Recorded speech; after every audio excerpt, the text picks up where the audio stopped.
Bismillaahi Raxmaani Raxiim. Assalaamu calaykum waraxmatullaahi wabarakaatu. Anigoo ah Afhayeenka beesha Maxamed Garaad ee wadamada Isbahaysiga Yurub.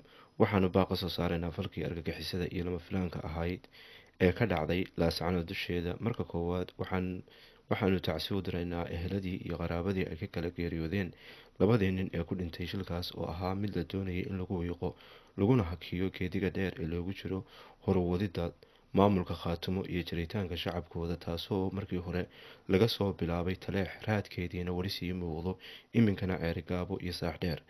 Waa qorshe la doonayo in lagu caataysiiyo khaatumo iyaguna ay ku naaxaan. Waa qorshe la doonayo in lagu baabi'iyo shacabka iyagoo isticmaalaya dad wax magarata ah, dad caadaystay inay kabaha u leefaan, kuwa doonaya inay gumeeyaan masiirka bulshadayada, labalabana qori isugu dhiibaan. Balse intaanu noolahay dhici mayso, weli waxgaradkii ma dhiman, waa nool yahay.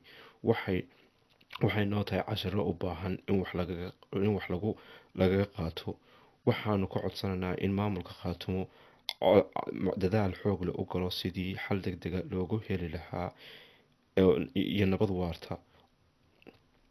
Waxaanu ka codsanaynaa qurba joogta qof kasta inuu xil iska saaro sidii uu uga shaqayn lahaa madaxda khaatumo iyo waxgaradka nabadda jecel oo ula shaqayn lahaa. Ayaan telefoon ku bixin wax alaaliyo wixii dhaqaale ah ee la doonayo in lagu dhiso, inay ka qayb qaataan sidii nabad waarta loo heli lahaa.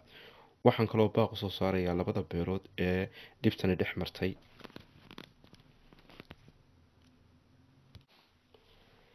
inay ogaadaan in nabaddu tahay aasaaska nolosha. Qofka dhimay lama helayo, laakiin nabadda waa la helaa haddii laga shaqeeyo.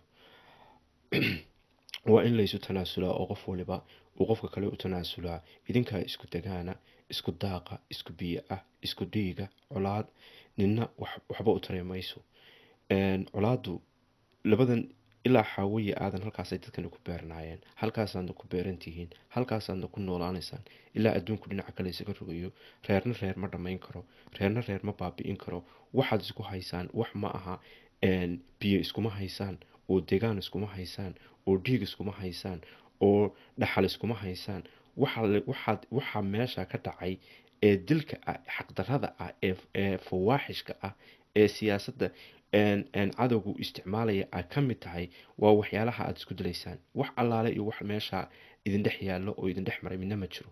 waa siyaasad cadowgu isticmaalayo, siyaasado xunxun oo qarmuun oo fawaaxisha oo la wada arko oo loo wada jeedo weeye waxa dadkaasi ku dhimanayaan. waxay u dhintaana ma aha, wax loo baaba'ana ma aha, waxa qowmiyaddeena iyo markabkeena iyo dhulkeena looga guurana ma aha. dadkana idinlama degana. Hargeysa dhibi kama socoto, burcad dhibi kama socoto, deegaanadooda dhibi kama socoto. Labalaba isuma haystaan. dowladooda waxay u aaminsan yihiin diin bay u haystaan dowladahooda. innagana waxay doonayaan inay dowlad ahaan ay inoo aaminsiiyaan inay dowlad yihiin, iyaguna diin bayba u haystaan. Marka dadow ka waantooba. dowlado jira ma aha, dowlado soconaya ma aha, maamulo jira ma aha. cashuurta laydinka qaadaa dib laydinku soo celiyaa. cashuurta laydinka qaadaa inamadiina qoryo loo soo siiyaa. laasacanood guri kasta waxaa laga qaadaa $20. $20 marka la isu geeyo 200 kun oo guri baa laasacanood ku yaala. 200 kun oo guri marka la isu geeyo sanadkii waa 20 milyan. 20 milyan baa inamadiina mushahar loo siiyaa.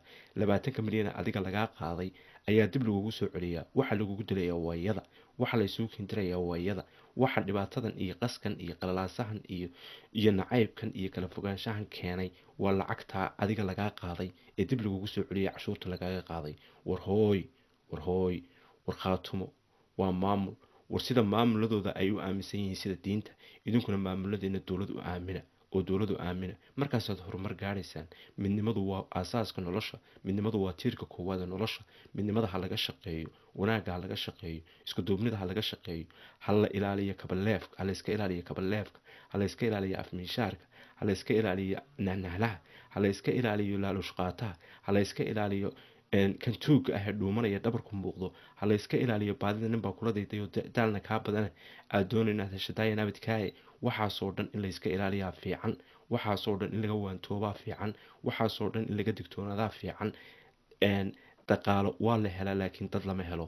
dhaqaalo waa la helaa laakiin dhul lama helo.